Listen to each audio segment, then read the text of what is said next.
అంగీకరించిన వారు ఏం చేస్తారు అంటే అనుసరిస్తారు. నీకు అనుసరించే మనసు ఉందా?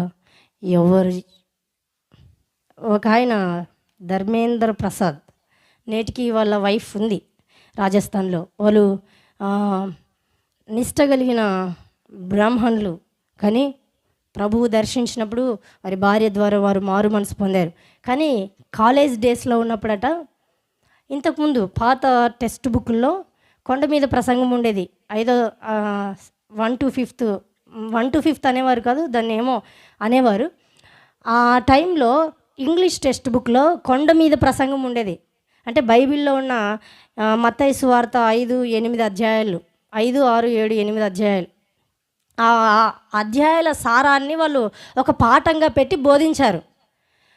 అప్పుడు ఆయన విని క్లాస్లోకి వచ్చి కొంతమంది క్రైస్తవులు దేవుణ్ణి నమ్మిన పిల్లలు ఉంటే వారిని ఊరుకునే పోయి పట్టని చెంప మీద కొట్టేవాడంట. కొడితే వారు ఎదురు తిరుగుతారు కదా, కారణం లేకుండా ఎందుకు వచ్చి కొడుతున్నావు నన్ను